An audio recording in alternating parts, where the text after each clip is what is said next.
बिस्मिल्लाहिर्रहमानिर्रहीम। Lecture number 50, Thursday, अप्रैल 16। देखो, आज का लेक्चर शुरू करने से पहले थोड़े से आप लोग के जो आज का, सबसे पहले तो आज मायरा का जो माइक्रो टीचिंग सेशन था वो बहुत अच्छा था। और पिछले चंद दिनों से जो इतना ऊट पटांग से सेशन चल रहा था उसके मुकाबले में मायरा ने बहुत अच्छा परफॉर्म किया। अच्छा, आप लोग इस बात को समझ नहीं पाते, लेकिन हम टीचर्स को भी हौसला अफजाई की ज़रूरत होती है। जैसे आप हजरात को चाहिए होती है हौसला अफजाई कि सर हमारी तारीफ कर दें या हमें अच्छे मार्क्स मिल जाएं, या जो है टीचर हमें अप्रिशिएट करे, हमें पॉजिटिव रीइंफोर्समेंट मिले, तो यही चीज़ टीचर को भी चाहिए होती है। टीचर भी जो है आपका, वो आपके इस पॉजिटिव रीइंफोर्समेंट, इस इंकरेजमेंट से बरी नहीं है, उसको भी ज़रूरत होती है। और जब क्लास के अंदर हमें इतना ऊट पटांग सा माइक्रो टीचिंग सेशन हो रहा हो तो उसके नतीजे में सिर्फ मायूसी ही हमें मिलती है कि फ़ायदा क्या होगा इस टॉपिक को पढ़ाने का। बस हम नोट्स दे देते और बच्चों से कहते एग्जाम की तैयारी कर लो, बस इतना कह देना हमारे लिए काफ़ी होता है, हमें इतने एफर्ट पुट करने की ज़रूरत सिरे से थी ही क्या। बहरहाल, जब कभी भी कोई अच्छा माइक्रो टीचिंग सेशन होता है और स्टूडेंट्स के अंदर हमें रिमार्केबल इंप्रूवमेंट नज़र आती है तो उसी से हमारी हौसला अफजाई होती है। अभी आप लोग ने फॉर एग्जाम्पल ऑनलाइन कोर्स किया है, तो हमारे पास ऐसे स्टूडेंट्स हैं जो अब मेरे स्टूडेंट नहीं रहे, उनके बाकायदा मेरे पास मैसेजेस आए हैं कि सर हमने भी डिजी स्किल्स में एडमिशन लिया है और सर हमने वहाँ पे फना फना कोर्स कंप्लीट कर लिया। सर आपने हमें ब्लॉग पढ़ाया था, अभी भी हम ब्लॉग को अपडेट कर रहे हैं। अभी 2-3 दिन पहले एक स्टूडेंट की मेल आई हुई है जो अब उससे ग्रेजुएट हो चुकी हैं, लेकिन अभी भी वो अपने ब्लॉग को अपडेट रख रही है। उनकी मेरे पास मेल आई है कि आप जो है से मेरे ब्लॉग को रिव्यू करें। तो इन चीज़ों से हमें हिम्मत बढ़ती है कि भाई हम जो पढ़ा रहे हैं उसका कोई हमें नतीजा नज़र आ रहा है। और जब हमें ऐसे स्टूडेंट नज़र आते हैं कि जिनका फोकस सिर्फ और सिर्फ इम्तहान या ये कि सिर्फ क्लास में कोई तवज्जो नहीं है, तो उसके नतीजे में हमें मायूसी होने लगती है। अच्छा, फिर आप लोग का जो कुछ यहाँ के सवालात थे, सबसे पहले एक सवाल ये हुआ कि बूम बॉक्स में और रेडियो में क्या फ़र्क था। बुनियादी तौर पे बात ये कि यार आप लोग के यहाँ जो टेप रिकॉर्डर होते थे घर में, जिसके अंदर रेडियो भी था और साथ में उसके अंदर कैसेट को चलाने की भी सलाहियत थी, बस दैट्स इट। इसी चीज़ को हम कहते हैं बूम बॉक्स। हमारे यहाँ इसको टेप रिकॉर्डर कहा गया, सोनी का टेप रिकॉर्डर, वहां पे जो है उसको लिए कहा गया बूम बॉक्स। ओके, बड़े बड़े स्पीकर लगे हुए हैं, आप उसके अंदर जो है कैसेट चलाएं और पूरा मोहल्ला आपके गाने सुन रहा होगा, बस दैट इसका बस के नाम था बूम बॉक्स। तो उस रेडियो उसका हिस्सा होता था। ओके, ये हो गया सवाल। उसके बाद आज के माइक्रो टीचिंग सेशन के अंदर ये कहा गया कि आईपॉड इतना लोग परचेज नहीं कर सकते थे। देखो, बात गलत कर दी। आईपॉड बहुत सक्सेसफुल प्रोडक्ट थी। ओके, बहुत सारे लोगों ने परचेज किया। पाकिस्तान के अंदर लोगों ने इतना परचेज नहीं कर सके क्योंकि पाकिस्तान के अंदर लोगों के पास इतनी डिस्पोजेबल इनकम नहीं है। तो यहाँ पे हमारे यहाँ लोग जो है वो MP3 प्लेयर्स तक ही महदूद रहे और फिर कुछ ही अरसे के अंदर आपके पास स्मार्टफोन्स आ गए, तो सब के सब स्मार्टफोन्स के ऊपर मुंतकिल हो गए। लेकिन मगरिब की दुनिया में आईपॉड इंतहाई सक्सेसफुल प्रोडक्ट थी, बल्कि इसको कहा जाता है तारीख का सबसे ज़्यादा बिकने वाला आइटम, कि आईपॉड बहुत बड़ी तादाद में बिके हैं। और उसी की वजह से जब आईपॉड बिके तो आईपॉड के साथ साथ आईट्यून्स भी लोग इस्तेमाल करने लगे। इस आईपॉड और आईट्यून्स की सक्सेस, और जब हर घर के अंदर आईट्यून्स और आईपॉड पहुंच गया तो वहीं से फिर हमें मिला पॉडकास्ट। उसको पूरा आईपॉड के बारे में पढ़ाने का मकसद क्या था, ये बात समझ में आ जाए कि एक ऐसी प्रोडक्ट जो इंतहाई सक्सेसफुल थी, जिसका कल्चर के ऊपर बहुत बड़ा इम्पैक्ट पड़ा, उसके नतीजे में हमारे पास एक नई चीज आई जिसका नाम आया पॉडकास्ट। ये वो पॉइंट था जो मैं बताना चाह रहा था कि आपको पॉडकास्ट की हिस्ट्री पता हो। ओके, अच्छा, अब इसके अलावा कोई और सवाल इस बारे में? आगे चलें। अच्छा, आज जो है हम लोग थोड़ी सी बात कर लेते हैं इस हवाले से कि देखो, आप लोग इस सेमेस्टर के अंदर शुरू से कंप्यूटर पढ़ रहे हो, ठीक है, क्लासरूम के अंदर कंप्यूटर का और टेक्नोलॉजी का इस्तेमाल देख रहे हो, और बुनियादी तौर पे इस सब्जेक्ट का मकसद ही ये है कि आपको समझ में आ जाए कि क्लासरूम के अंदर टेक्नोलॉजी का कैसे इस्तेमाल करना है। लेकिन जाहिर है, क्लासरूम में टेक्नोलॉजी के इस्तेमाल से पहले आपको ये भी तो आता हो कि टेक्नोलॉजी यूज कैसे करना है। ऐसा तो नहीं कि प्रोजेक्टर ना चले तो फिर आप फोन करो, सर तला जरा आके मेरी देख लें प्रोजेक्टर क्यों नहीं चल रहा, सर वो आप आके देख लें, सर बच्चे ने ईमेल किया मुझे रिप्लाई करना नहीं आ रहा, सर मुझे जो MS वर्ड इंस्टॉल करना नहीं आ रहा, सर मुझे विंडोज इंस्टॉल करना नहीं आ रही। राइट, अगर टीचर ही स्ट्रगल करता रहेगा तो टेक्नोलॉजी कहां से इस्तेमाल करेगा? ये बात है या नहीं? आपके अंदर एक्सपर्टीज होगी तभी आप उसको क्लासरूम के अंदर एफिशिएंटली इस्तेमाल कर सकेंगे। पहला कदम तो ये कि वो आपको आना चाहिए। बदनसीबी से 2.5 के अंदर ये चीज उन्होंने कोर्स का हिस्सा नहीं बनाई। उन्होंने ये एज्यूम किया कि जो 2.5 के अंदर ग्रेजुएट बच्चा हमारे पास आ रहा है उसके पास ऑलरेडी टेक्नोलॉजी की नॉलेज मौजूद है। तो BEd 2.5 वाले हमेशा इसकी वजह से सफर करते हैं। हमारे यहाँ पॉलिसी बनाने वालों का ग्राउंड रियलिटी से कोई ताल्लुक नहीं होता। और वक्त के साथ साथ अब इवन BEd 4 ईयर के अंदर भी वो ये कह रहे हैं, चूंकि आज हर बच्चे के हाथ में मोबाइल है तो बच्चे को तो कंप्यूटर इस्तेमाल करना आता है, तो लिहाजा इसकी भी जरूरत नहीं है। और फिर हमें उनको बताना पड़ता है कि ऐसी बात नहीं है। जो मैंने सूरत हाल देखी है, जो मतलब मैं अपने तौर पे मुझसे कोई पूछे तो मैं मायूस कुन सूरत हाल समझता हूँ कि हमारे यहाँ जो पॉलिसी बनाने वाले हैं उनको ग्राउंड रियलिटी से कुछ अंदाजा नहीं होता। बस वो अपने बैठ के बड़ी बस भाषण देने के माहिर होते हैं, लेकिन वो समझ नहीं रहे होते कि और वही लोग पॉलिसीज बना रहे होते हैं।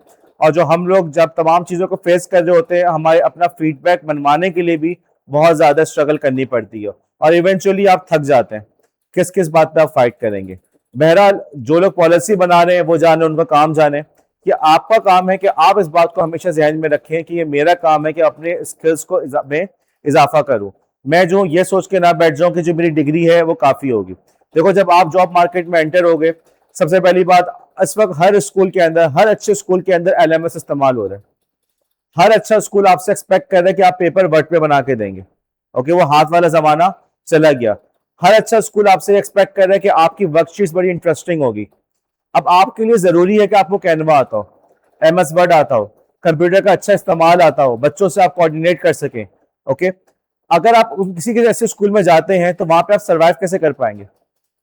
लोग क्या आएंगे, बच्चे ही आपका जीना हराम कर देंगे।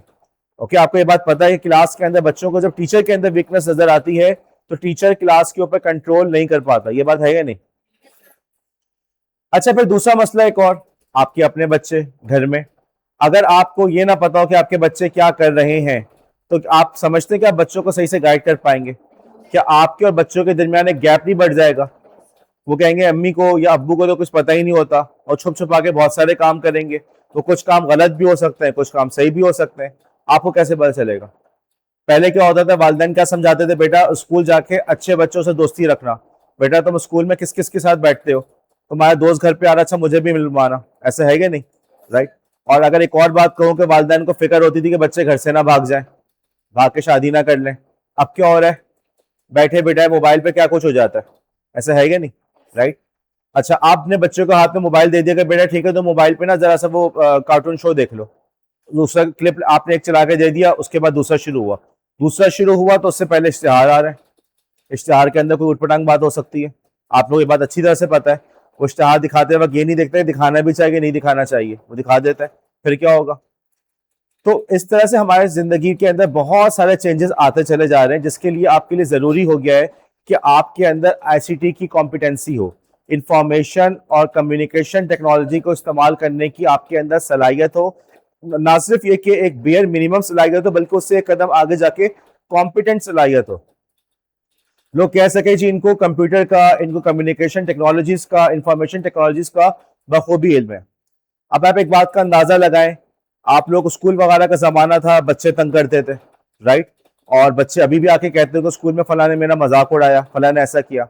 सोशल मीडिया का दौर आया, पता चला कि यार फलाने ने मेरे नाम से फेक पेज बनाया हुआ है। ओके, लोग तस्वीरें फोटोशॉप करने लगे। ये मसले हुए। आपको AI की मदद से आपकी फेक तस्वीर बना दे, आपके बच्चों की फेक तस्वीर बना दे, तो क्या होगा। क्या बच्चे के लिए अब्यूज हुआ नहीं हुआ। अब आपको जब पता होगा ये सब चीजें क्या हो रही, तभी तो आप उसको फाइट कर सकोगे, तभी तो आप बच्चों को समझा सकोगे बेटा केयरफुल रहना। ओके, तुम्हें जो है तुम्हारी इंफॉर्मेशन को कोई बंदा अब्यूज ना कर सके, कोई तुम्हारी आइडेंटिटी थेफ्ट ना कर सके, कोई AI की मदद से तुम्हारा फेक अकाउंट ना बना सके, या तुम्हारी फेक तस्वीरें बना के तुम्हारे लिए एम्बेरसिंग सिचुएशन ना क्रिएट कर सके। ये प्रॉब्लम आएगी नहीं आएगी। एक और चीज देखो, आप लोग जब टीवी पे ड्रामा देख रहे होते थे मसलन बचपन में, तो पूरे घर के अंदर 8 बजे जो है ड्रामा चल रहा, पूरा का पूरा घर बैठ के ड्रामा देख रहा है। ऐसा था या नहीं, राइट। और पूरा घर को पता था सब क्या देख रहे हैं, पूरे घर को पता था, अब्बू हो अम्मी हो सबको पता है ड्रामा क्या देख रहे हैं। अगले दिन स्कूल में गए तो वहां पे भी उसी ड्रामे के बारे में बात हो रही होती थी, सबने एक ही चीज देखी भी होती थी, एक ही जुमला मशहूर हो गया। हम सबके दरमियान एक शेयर्ड कल्चर था। अब क्या हो रहा है, अब मैं कौन से गाने सुन रहा हूं, आप कौन से गाने सुन रहे हैं, कुछ पता नहीं। आपका बच्चा कौन से गाने सुन रहा है, कुछ पता नहीं। कौन सी मूवी देखी है, पता नहीं। इतनी सारी मूवीज हैं, बहुत सारी मूवीज देखनी है, कौन सी मूवी देखी है, वो जमाना खत्म। पहले क्या था, किसी एक हीरो की मूवी आ गई, सबने देखी हुई है। ओके, शाहरुख खान की फिल्म आई है, सबने देखी हुई है, सबको उसको गाने पता है, जगह जगह एक ही जैसे गाने चल रहे हैं, वही सब कुछ हो रहा है। और अब आपके सामने क्या सूरत हाल है कि गाने कभी किसी और के, कोई हर कोई अपनी अपनी मर्जी की चीज सुन रहा है। नतीजा क्या निकला कि हम सब जो है इंडिविजुअल कल्चर का शिकार होने लगे। हम सब की अपनी पसंद, अपनी नापसंद होने लगी। तो इसके नतीजे में हमारे सामने अब ये बहुत बड़ा चैलेंज आता है कि अब हमें पता तो कि हो क्या रहा है। हम इस चीज को रियलाइज तो करें कि यार जो चीज मुझे पसंद है शायद वो मेरे बच्चे को पसंद ना हो, शायद मेरा बच्चा जो है कोई और काम कर रहा हो, शायद मेरा बच्चा जो है वो कुछ और चीजों को देख रहा है। सियासी नजरियात को देख लीजिए। कुछ अर्से पहले तक पाकिस्तान के अंदर ऐसी सूरत हाल थी कि दो सियासी जमातों की वजह से लोगों के दरमियान बहुत झगड़े हो रहे थे। ओके, एक जो था वो कहता था तुम पटवारी हो, दूसरा दूसरे को कुछ कहता था, दोनों पार्टियां एक दूसरे के खिलाफ जो थी गुत्तम गत्ता थी। नतीजा क्या निकला था कि खानदानों के अंदर तक झगड़े हो रहे थे। खानदानों के अंदर तक ऐसा हुआ था कि जी हमारे अब्बू जो है ना वो फला पार्टी को सपोर्ट करते हैं, हम लोग फला पार्टी को सपोर्ट करते हैं। और मैं खुद ऐसी फैमिलीज को जानता हूं जिनमें बाकायदा झगड़े हुए हैं। लोगों ने ये नहीं देखा कि ये हमारा बहन है, ये हमारी भाई है, अपना खून को नहीं देखा, सियासी जमातों को देखा। हर आदमी ये सोच रहा था कि दूसरा जो आदमी है वो पाकिस्तान को नुकसान पहुंचा रहा है। उसकी क्या वजह थी? वजह ये थी कि हर आदमी को अपनी मर्जी की फीड मिल रही है। अगर अलिशबा को जो है वो लाइबा की पार्टी पसंद है तो उसके सामने उसके फीड में वही चीजें आ रही हैं जो लाइबा की पार्टी की तारीफ कर रही हैं। और अगर जो है फॉर एग्जाम्पल फायजा को जो है वो रबिया की पार्टी पसंद है तो फायजा के सामने वही चीज आ रही है। हर आदमी अपनी दुनिया के अंदर मगन है और हर आदमी यही समझ रहा है कि जो हम कह रहे हैं वो सही है। इस वक्त पाकिस्तान जो है वो आपके सामने की सूरत हाल है कि ईरान के इस मामले के अंदर पाकिस्तान एक लीडिंग रोल प्ले कर रहा है। लेकिन अगर आप देखें इंडिया के फोरम्स वगैरह पर जाएं तो उनको यकीन ही नहीं आ रहा, उनको समझ ही नहीं आ रहा ऐसा कैसे हो सकता है। इसकी वजह क्या थी कि उनके यहाँ पे ये नक्शा खींचा गया था कि पाकिस्तान ऐसा मुल्क है जहां पे हर आदमी जो है वो पेट्रोल पंप पे लंबी लंबी लाइनें लगी हुई हैं, लोगों के पास बिजली नहीं है, घंटों घंटों बिजली नहीं है, खाने को कुछ नहीं है, पाकिस्तान के तरफ से पैसे नहीं होते और पाकिस्तान जो उधार मांग मांग के अपनी इकोनॉमी चला रहा होता है। अब उनको यकीन ही नहीं आता था कि भाई पाकिस्तान भी कुछ कर सकता है।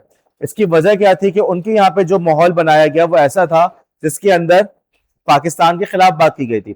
अब वो उसी माहौल के अंदर, उसी चीज के अंदर रह रहे थे। नतीजा क्या निकला कि जब उनको एक बिल्कुल हकीकत के बरखिलाफ चीज नजर आई, इधर से आओ, हकीकत के बरखिलाफ चीज नजर आई तो वो उनको यकीन ही नहीं आ रहा। वजह क्या कि हर आदमी अपनी अपनी दुनिया के अंदर मगन है। अब ये वाला प्रॉब्लम आपको भी आएगा अपने बच्चों के हवाले से, अपने स्टूडेंट्स के हवाले से। आपको नहीं पता कि आपका स्टूडेंट जो है वो किस चीज में इन्वॉल्व हो रहा है। आपको नहीं पता कि आपके स्टूडेंट की तरजीहात क्या है, उसकी प्रेफरेंसेस क्या है, राइट। तो आप लोग जो है एक ऐसे जमाने में टीचर बन रहे हैं जो बड़ा चैलेंजिंग है। सबसे आसान जमाना क्या था कि टीचर ने आके नोट्स पढ़ा दिए और बस वो काफी हो गया। अब ऐसा नहीं रहा। अब हमारे सामने बिल्कुल नया दौर आया है और आप सब ने इस बात को एडमिट किया था कि जो 21st सेंचुरी स्किल्स हम पढ़ रहे थे वो बहुत जरूरी है। अच्छा, अब मेरा आपसे सवाल है कि एज ए टीचर आप लोग क्या समझते हैं कि कौन से आईसीटी के स्किल्स हैं जो टीचर्स में होने चाहिए? कौन से स्किल्स हैं?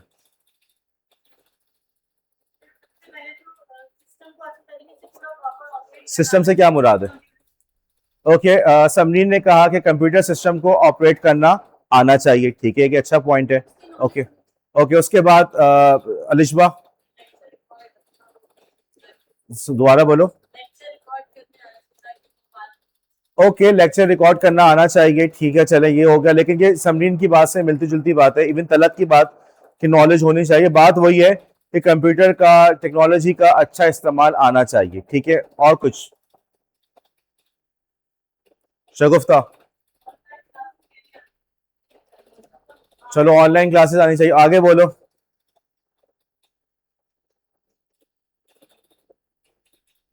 अच्छा, हमारी क्लास के अंदर आपको कौन कौन सी टेक्नोलॉजी इस्तेमाल होते हुए नजर आ रही, क्या नजर आ रहा है ये बताओ।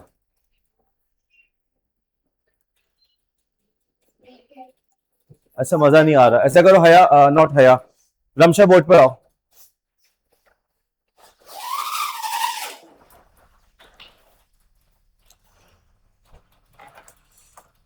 ओके, अब आप लोग बोलते जाएंगे और रमशा बोर्ड पे लिखते जाएंगे। रमशा, प्रोजेक्टर से अपनी आंखें बचाइएगा, बहुत तेज रोशनी होती है।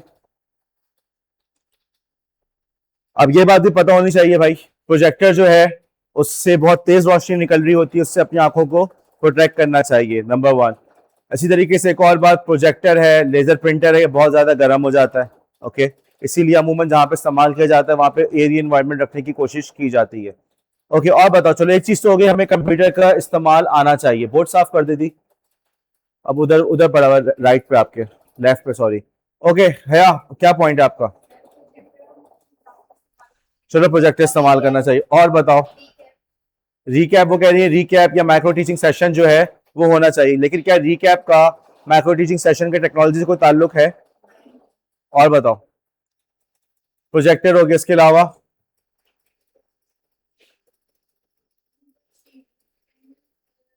चले गूगल शीट हो गया, और बताएं फबीहा,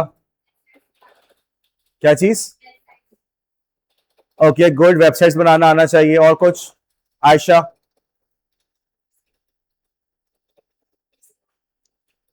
डिस्कॉर्ड, यार आप लोग जो है ना असल में स्पेसिफिक बात बता रहे हैं।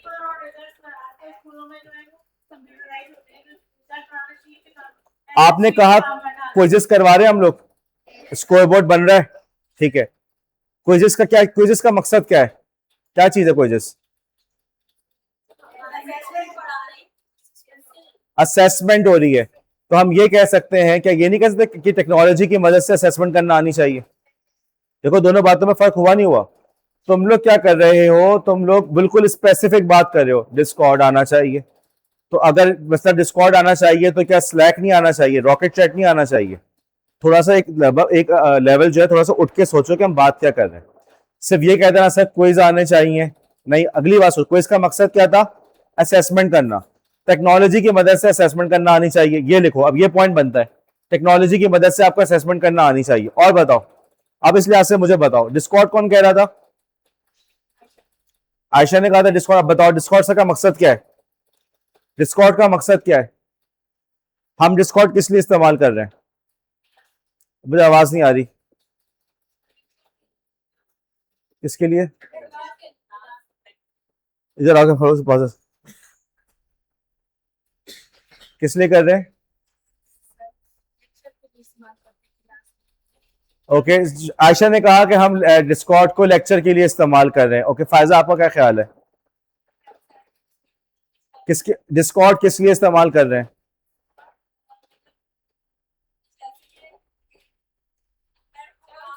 अंजीला, हमारी क्लास में डिस्कॉर्ड किस लिए इस्तेमाल हो रहा है? कम्युनिकेशन के लिए इस्तेमाल हो रहा है, राइट। तो कम्युनिकेशन की डिफरेंट टेक्नोलॉजीज के बारे में हमें वाकफियत होनी चाहिए, ओके। हम जो है सिर्फ अपने आप को क्लास तक महदूद ना रखें कि बेटा जो बात है मुझसे आके क्लास में करना। हम जो है क्लास के अंदर हम लोग अब कम्युनिकेशन के जो टेक्नोलॉजिकल टूल्स हैं हम उसको यूज कर सकें। और उसके अंदर एक और पॉइंट क्या, अपने आप को व्हाट्सएप तक महदूद ना रखें। इसके अलावा भी हमारे पास जो टेक्नोलॉजीज है हमें उसका इस्तेमाल आना चाहिए। अच्छा, अब लीव रिक्वेस्ट के लिए मैं आपसे कहता हूं कि ईमेल के जरिए लीव रिक्वेस्ट भेजो, डिस्कॉर्ड पे ना भेजो। ये बात है या नहीं? फातिमा, क्यों कहता हूं मैं? आप सब फातिमा है जी, फातिमा, ओके, ताकि ईमेल के बारे में बताओ। और कोई फायदा? और उसके यूज करना आ जाए, इसके अलावा कोई बात? गाजिया, आप लोग के पास ईमेल्स आ रही है तो उसमें कोई फायदा नजर आ रहा है आप लोग को? व्हाट्सएप में क्या होता है, चैट खो गई, सही है, चैट डिलीट हो गई, ईमेल में ऐसा कुछ हो रहा है? ईमेल के अंदर एक बहुत बड़ा एडवांटेज होता है कि आपकी तमाम चीजों का रिकॉर्ड मुरतब होता जा रहा है। अब आप कह सकते हैं सर हमने लीव रिक्वेस्ट भेजी थी, सर ये देख लें, राइट, ऐसा है कि नहीं? क्या व्हाट्सएप में इतना आसान होता है? व्हाट्सएप में हमेशा प्रॉब्लम रहती है, इसके व्हाट्सएप इस काम के लिए बना भी नहीं है, वो तो हमारे यहाँ लोगों ने उसको हर चीज के लिए इस्तेमाल कर रहे हैं। तो हम यूं भी कह सकते हैं कि हमें कम्युनिकेशन की डिफरेंट टेक्नोलॉजीज का पता हो और उसका हम स्वॉट एनालिसिस कर सके, उसके प्रोस एंड कॉन्स पता हो, हमें स्वॉट एनालिसिस करके जज कर सके कौन सा टूल बेहतर है। हमने फैसला किया, हमें समझ में आया कि भाई लीव रिक्वेस्ट के लिए सबसे अच्छा तरीका क्या है, ईमेल। ईमेल आएगी, पूरा का पूरा रिकॉर्ड मेरे पास मुरतब होता जाएगा, राइट, बात समझ में आ गई? तो अब मतलब अब आपके अंदर इस सलाहियत को होना कि आपको डिफरेंट टेक्नोलॉजीज का पता भी हो और आप फैसला कर सके किस वाली टेक्नोलॉजी को यूज करना मेरे लिए ज्यादा बेहतर है।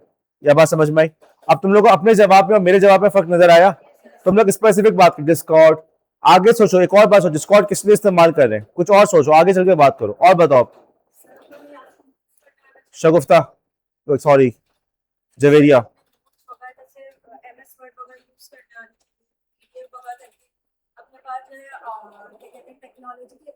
ओके, जवेरिया ने एक जवाब दिया जिसपे इतना तो उसको अच्छे पॉलिश करने की जरूरत है। जवेरिया ये कह रही हैं कि आपको अपने नोट्स वगैरह जो हैं वो वर्ड पे या पीडीएफ पे बनाने आना चाहिए। इसको हम क्या कह सकते हैं, कुछ और कुछ कह सकते हैं इसमें? फॉर्मेट हो गया, और बताओ। फबीहा, मेरे नोट्स कैसे हैं? मेरे नोट्स कहाँ पर हैं?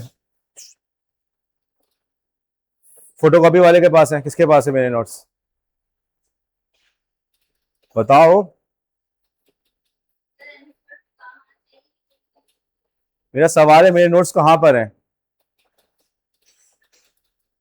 आपने फोटोकॉपी वाले से जाके नहीं पूछा, फैजान भाई से, सर तला के नोट्स हैं या नहीं? आपको पता ही नहीं है, शाबाश जी। कोमल,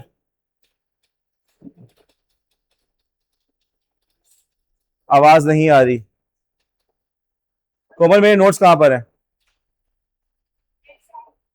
वेबसाइट पर है, ठीक है। ओके, जवेरिया का एक पॉइंट है कि आपके पास जो नोट्स हैं वो वर्ड में हो, पीडीएफ में हो, मेरे नोट्स कहाँ पर हैं? दोनों बातों को मिलाओ, पॉइंट क्या बनता है? बताओ समरीन, क्या बनता है? रबिया,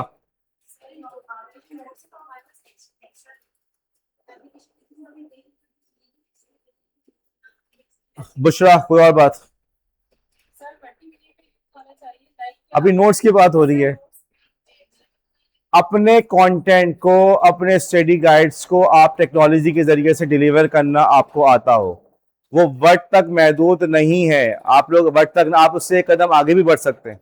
और क्या पता आप लोग के आगे जाते जाते उस वक्त कोई नई टेक्नोलॉजी आ चुकी हो। मसलन अगर वर्चुअल रियलिटी आम हो गई तो आपके पास हो कि अपने नोट्स को आप कहाँ पे दे सकें? वर्चुअल रियलिटी पे दे सकें। आइए बात, आप एक एक कदम आगे बढ़ के सोचें। आप लोग फिर वही वाली बात, वर्ड आना चाहिए, मल्टीमीडिया आना चाहिए। यार एक कदम आगे बढ़ के सोचो कि आपके पास डिफरेंट टेक्नोलॉजीज की मदद से अपनी स्टडी गाइड्स, अपना जो कंटेंट है वो बच्चों तक आप मुहैया कर सकें। ये बात, और बताओ और क्या आना चाहिए?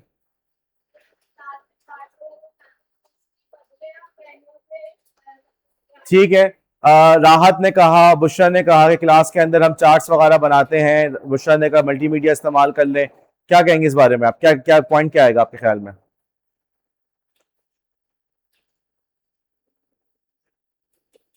अभी क्लासरूम में क्या हो रहा है? इस वक्त क्लासरूम में क्या हो रहा है, क्या चल रहा है? प्रोजेक्टर चल रहा है, ठीक है। तो क्या कहेंगे इस बात को? अरीबा, मायरा, शफक, मैं यहाँ पे क्या कर रहा हूँ? चने बेच रहा हूँ, राइट। और क्या कर रहा हूँ मैं यहाँ पे? लेक्चर डिलीवर कर रहा हूँ, किस चीज की मदद से? तो इस बात को क्या कह सकते हैं अकलमंदो? टेक्नोलॉजी को क्लासरूम में यूज कर रहे नहीं कर रहे? टेक्नोलॉजी की मदद से अपने क्लासरूम में कंटेंट दे रहे नहीं दे रहे? अब बुशरा ने कहा था मल्टीमीडिया, बुशरा का पॉइंट ज्यादा बेहतर है, मेरा पॉइंट ज्यादा बेहतर है? तुम लोग मक्खन लगाते रहो, तुम्हारा बताओ क्यों बेहतर है? क्यों बेहतर है मेरा पॉइंट? अंजीला, क्यों बेहतर है? पूरा कॉन्टेक्स्ट के साथ बात करो, पूरे कॉन्टेक्स्ट के साथ बात करो। या आप लोग की क्लास के अंदर बार बार प्रॉब्लम आ रहा है, स्पेशली जैसे कोमल है, आधी बात होगी, इसके फवाइद बताएं। पूछना पड़ा इस किसकी बात हो रही है भाई? तो पूरी बात करना सीखो। आप लोग पेपर के अंदर भी यही गलती करके आते हो, इंतहाई दर्जे की अहमकाना जो गलती होती है। बात मुकम्मल करना सीखो। मुकम्मल बात क्या है हमारे पास कि भाई अपनी क्लासरूम के अंदर टेक्नोलॉजी का आपको इस्तेमाल करके भी अपना कंटेंट आप डिलीवर कर सकें, राइट। ये वाली बात। क्या आपको इसके साथ साथ, अच्छा चलो हम मल्टीमीडिया पे प्रेजेंट कर रहे हैं, कैनवा पे प्रेजेंट कर रहे हैं, हमने प्रेजेंटेशन बना ली, कैनवा का मैं इस्तेमाल आ गया, ओके। इसके अलावा कुछ और चीज भी मुझे आती है जो शायद आप लोग को ना आती हो, बताओ। इसी इसके मुताबिक मल्टीमीडिया यूज कर रहा हूं, बताओ। पावर पॉइंट्स के अलावा मैं जब क्या कॉलेज में आता हूँ, क्लास में आता हूँ, तो प्रोजेक्टर कौन ऑन कर रहा होता है? प्रोजेक्टर कनेक्ट कौन कर रहा होता है? एक स्क्रीन मेरे पास आ रही है, एक स्क्रीन प्रोजेक्टर पे आ रही है, कौन सेट कर रहा होता है? शर्मा क्यों रहे, कौन कर रहा है? तो क्या टीचर को, अब टीचर के पास कौन सा स्किल होना चाहिए? टेक्नोलॉजी को उसको ऑपरेट करना भी आना चाहिए, वो प्रोजेक्टर को तमाम चीजों को ऑपरेट कर सके। हमारे यहाँ बास टीचर्स को ये खुशफहमी होती है कि हम बैठे हुए होंगे, हमारा मुलाजिम आएगा, वो आके कंप्यूटर ऑन करके देगा, और वाकईतन ऐसा हो रहा होता है। ओके, वाकईतन ऐसा हो रहा होता है कि वो एक्सपेक्ट कर रहे होते हैं कोई आएगा, वो आके हमारा काम करेगा। एज ए टीचर आपका ये काम है कि आपको इन तमाम चीजों को ऑपरेट करना आना चाहिए। हाँ, आपको कोई ऐसा असिस्टेंट मिल जाए, आप कॉलेज पहुंचे, लैब खुली हुई हो, बच्चे पहले से बैठे हुए हो, सब फैन वैन चल रहा हो, कितना मजा है, कितना अच्छा ऐसा हो, नहीं है। हमारे पास कोई लैब असिस्टेंट नहीं है, राइट? सारे कंप्यूटर्स को मेंटेन करना, विंडोज इंस्टॉल करना, कुछ भी करना, सारा काम मैं नहीं करना है। ओके, ये गलती है। बहरहाल एक लैब असिस्टेंट की जरूरत है कि आपके पास काम को ऑलरेडी इतना लोड है कि आप लैब को तमाम चीजों को मेंटेन नहीं कर सकते, ये एक अलग इशू है। लेकिन इसके बाद हम वापस आते हैं अपने पॉइंट की तरफ। तो एज ए टीचर आपके पास बहरहाल स्किल होना चाहिए कि आप इन तमाम चीजों को ऑपरेट कर सकें। ओके, और इसके अलावा जब ऑपरेट कर सके तो इसमें एक और चीज आ जाती है, क्या चीज? रमशा बैठ जाए। जब आप चीजों को ऑपरेट करना सीख लेते हैं तो फिर एक और मसला हो जाता है, क्या? अच्छा, समरीन के अलावा कोई और? मुनज़्ज़ा,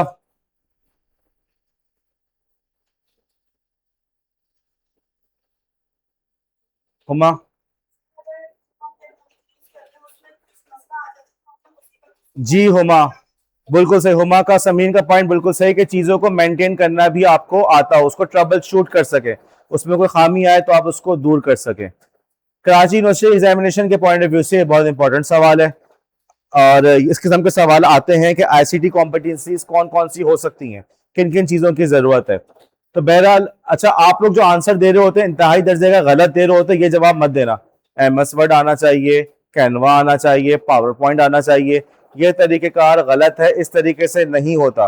ओके, आपने एक पूरा माइंडसेट के साथ बताना है, अपना पूरा एक फिलॉसफी, पूरा फ्रेमवर्क बताना है कि हमें टेक्नोलॉजी का को क्लासरूम में यूज करना आना चाहिए, हम टेक्नोलॉजी की मदद से असेसमेंट करने को जानते हो, हम टेक्नोलॉजी को ऑपरेट करना जानते हो, हम टेक्नोलॉजी को ट्रबल शूट करना जानते हो, हम असेसमेंट कर सके कौन सी टेक्नोलॉजी बेहतर है।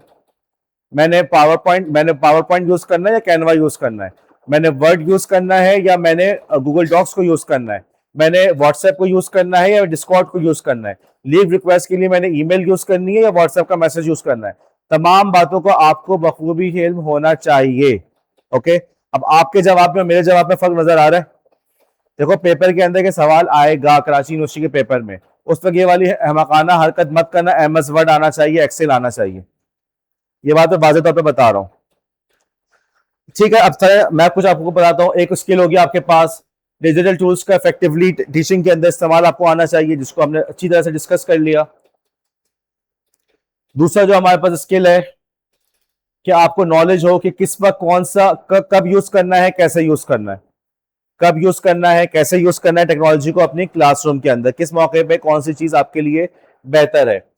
आगे चले, हमारे पास फिर एक और पॉइंट आता है कि हमारे पास जो है हम डिजिटल इक्विपमेंट्स को खुद अपने तौर पे उसको सही तरह से हैंडल कर सकें। उसके बाद हमारे पास जो है एक और पॉइंट ये कि आपके अंदर एबिलिटी हो कि आप अपने टीचिंग मेथड को टेक्नोलॉजी के हिसाब से अडॉप्ट कर सकें। ऐसा ना हो कि आपके अंदर वो पुराना लगा बदला सिस्टम चल रहा हो, आप उसी को यूज करने पर मजबूर हो, ऐसा ना हो। मूविंग ऑन, अगला जो हमारे पास पॉइंट आता है कि आपके पास अंडरस्टैंडिंग हो कि इथिकल सेफ प्रैक्टिसेस क्या है, इथिक्स को फॉलो करें।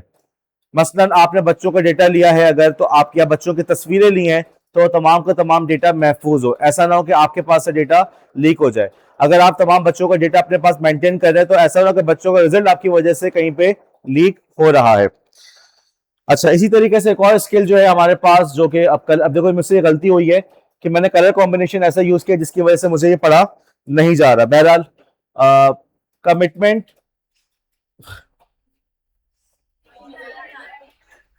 Commitment to ongoing digital learning, ये बहुत अच्छा पॉइंट है लाइफ लॉन्ग लर्निंग के मुतालिक, कि आपके अंदर इस बात की सलाहियत हो, आपके अंदर इस बात की एबिलिटी हो कि आप नई नई टेक्नोलॉजीज के साथ अपने आप को आगाह रखें, क्योंकि आपके लिए लाइफ लॉन्ग लर्निंग करना बहुत जरूरी है।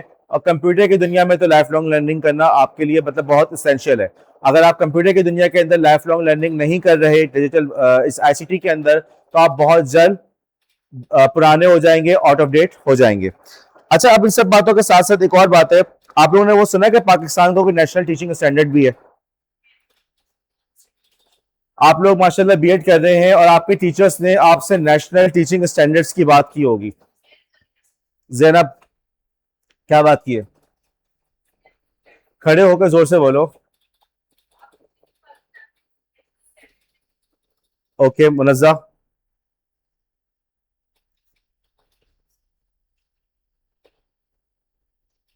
मुनज़्ज़ा मेरा सवाल क्या है? सवाल क्या है मेरा? तो क्या है, क्या क्या टीचर्स ने आपको इसके बारे में क्या बताया? मुनज़्ज़ा खड़े हो जाओ, जरा बैठ जाए।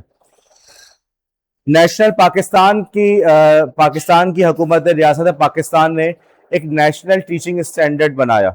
ओके, और उनके उसका नाम है NPSTP। ओके, ये बनाने वाले थे policy and planning wing, ministry of federal education.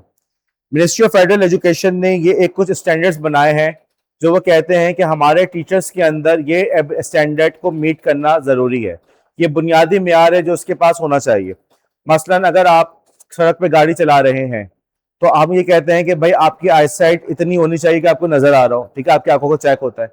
आपको ट्रैफिक के बुनियादी कवानीन का पता हो, आपको ट्रैफिक के जो निशानात है उसका पता हो, आप सही से गाड़ी को ऑपरेट कर सकें, आप गाड़ी को सही से पार्क कर सकें, आपके टांग वगैरह में कोई ऐसी कोई फिजिकल डिफॉर्मिटी या डिसेबिलिटी ऐसी नहीं है जो आपकी गाड़ी को ऑपरेट करने के अंदर आपका मसला कर सके, ठीक है।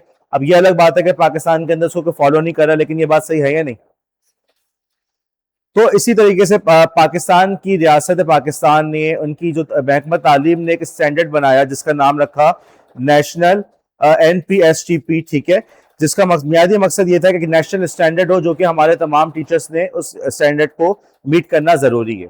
अब यहाँ पे बड़ी मजे की बात आती है कि क्या आईसीटी का हमारे स्टैंडर्ड के अंदर जिक्र है भी या नहीं है? क्या ऐसा है या नहीं? ऐसा बिल्कुल है। और जो पुराने लोग हैं वो ये बताते हैं कि इस स्टैंडर्ड के बाद ही हमारे कोर्सेज के अंदर आईसीटी का इजाफा हुआ। जब कोर्सेज के अंदर उन्होंने इस बात को फील किया, देखा, या स्टैंडर्ड के अंदर उन्होंने इस बात को महसूस किया कि जी हमारे आज के इस दौर के अंदर आईसीटी का होना जरूरी है, तो उसके बाद ही आईसीटी का कोर्स, आईसीटी एजुकेशन का कोर्स हमारे निसाब के अंदर शामिल हुआ। अब आपके पास ये भी सवाल आ सकता है कि नेशनल जो टीचिंग स्टैंडर्ड है पाकिस्तान का, वो इस बारे में क्या कहता है? वो आपकी इस एजुकेशन के बारे में, वो आपको आईसीटी के बारे में क्या कह रहा है? मेरी बात समझ में आ रही है? मसलन अगर आपसे कहा जाए कि पाकिस्तान के ट्रैफिक के जो कवानीन है उसके अंदर आपकी जो आईसाइट के बारे में क्या बताया गया कि आपकी मिनिमम आईसाइट कितनी होनी चाहिए, एक है स्टैंडर्ड उनका, इतने आपकी आईसाइट होगी तभी आपको मिलेगा, वरना नहीं मिलेगा। बात समझ में आई? अब इसी तरीके से नेशनल टीचिंग स्टैंडर्ड के अंदर भी उन्होंने जिक्र किया हुआ एक बात का जो कि है आईसीटी का। तो आपसे ये सवाल पूछा जा सकता है कि नेशनल टीचिंग स्टैंडर्ड जो है वो आईसीटी के बारे में क्या कह रहे हैं? नेशनल टीचिंग स्टैंडर्ड आईसीटी के बारे में क्या कह रहे हैं? तो क्या कुछ कह रहे हैं? आप लोगों ने स्टैंडर्ड पढ़ा है? किसने पढ़ा है? किसने? सर सफदर ने पढ़ाया ना आप लोग को? तो अब सर सफदर के जो नोट्स थे, जो उनका लेक्चर था, उसको जरा एक नजर दोबारा देख लो और उसमें देखना कि कहाँ पे आईसीटी का जिक्र आया। चले मैं आपको बताता हूं। हमने देखा कि एक स्टैंडर्ड 7 जो उनके जो स्टैंडर्ड्स थे, उसके स्टैंडर्ड 7 में खास तौर से लिखा हुआ है कि पाकिस्तान का जो टीचर है, Pakistan national professional standard for teacher जो है, उसके अंदर ये बात लिखी हुई स्टैंडर्ड 7 के अंदर कि उसको effective communication and proficient use of information technology आना चाहिए, यानी उसको टेक्नोलॉजी का इस्तेमाल आना चाहिए। ओके, अगला पॉइंट हमारा स्टैंडर्ड 4। स्टैंडर्ड 4 के अंदर भी इसी बात का जिक्र आ रहा है कि आप जो है अपनी इंस्ट्रक्शनल प्लानिंग के अंदर आप आईसीटी का इस्तेमाल करना जानते हो, आप लकीर के फकीर ना हो, आपको आईसीटी का इस्तेमाल अपनी प्लानिंग के अंदर भी आता हो। तो स्टैंडर्ड 7 में जिक्र आ गया, स्टैंडर्ड 7 में तो बिल्कुल क्लियर जिक्र है, और स्टैंडर्ड 4 के अंदर भी हमें उसका जिक्र नजर आ रहा है। मूविंग ऑन, हमने देखा स्टैंडर्ड 5। स्टैंडर्ड 5 में भी हमें जिक्र नजर आ रहा है कि आप जो है अपनी असेसमेंट के लिए आप डिजिटल टूल्स का इस्तेमाल कर सकें। स्टैंडर्ड 7, स्टैंडर्ड 4, स्टैंडर्ड 5, तीनों के तीनों में किसका जिक्र हो रहा है? आगे आगे हमारे पास स्टैंडर्ड 6। स्टैंडर्ड 6 के अंदर भी ये बात आती है कि आप अपने उस क्लास के अंदर एक सेफ और इंक्लूसिव इन्वायरमेंट क्रिएट कर सकें। लेकिन इस सेफ और इंक्लूसिव इन्वायरमेंट के लिए जरूरी है कि आप आज के इस दौर के अंदर डिजिटल टूल्स का इस्तेमाल भी जानते हो। सिर्फ क्लास के अंदर बच्चों को एक अच्छा माहौल दे देना काफी नहीं है, आपने बच्चों के अंदर इस बात को भी ट्रांसफर करना है कि ऑनलाइन दुनिया के अंदर भी उनके पास एक अच्छा माहौल मौजूद हो, उनको एथिक्स का पता हो, राइट। तो हमारे पास कौन कौन से स्टैंडर्ड हो गए? पहला स्टैंडर्ड कौन सा था? उसके बाद 6 हो गया आपका। 4 जी रबिया, आपकी फरमाइश हो गई।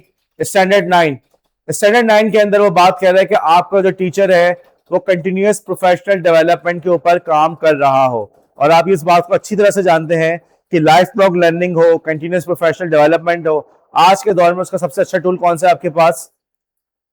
आज के दौर में लाइफ लॉन्ग लर्निंग के लिए, कंटिन्यूअस प्रोफेशनल डेवलपमेंट के लिए आपके पास सबसे अच्छा टूल कौन सा है?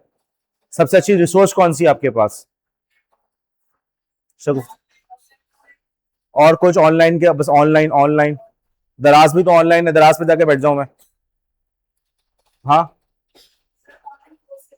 ऑनलाइन कोर्सेज या भाई टेक्नोलॉजी की मदद से अपनी कंटिन्यूस प्रोफेशनल डेवलपमेंट को आप इंश्योर कर सकते हैं।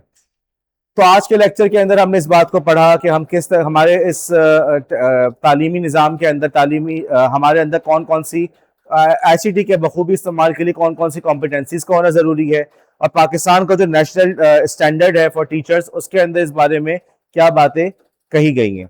एक और जो बड़ा इंपॉर्टेंट पॉइंट आप लोग ने समझा कि भाई आप लोग अपने आप को MS Word, Google Docs, Canva से थोड़ा ऊपर निकल के, बाहर निकल के बात करो। अगर आने वाले दिनों के अंदर कोई नई ऐप आ जाती है तो क्या होगा? तो तुम्हारा आंसर गलत हुआ नहीं हुआ? तुमने जनरल बात करनी है। क्लासरूम में टेक्नोलॉजी का इस्तेमाल आता हो, टेक्नोलॉजी की मदद से मैं अपनी लेसन प्लानिंग कर सकूं, टेक्नोलॉजी की मदद से अपना लेसन डिलीवर कर सकूं, टेक्नोलॉजी की मदद से मैं असेसमेंट कर सकूं, ये तमाम बातें तुम्हें आनी चाहिए। ओके, बहुत जल्द हमारी दूसरी क्लास वापस आने वाली है, फिर दोबारा हमारी क्लास वहीं वापस उसी रूम के अंदर होगी।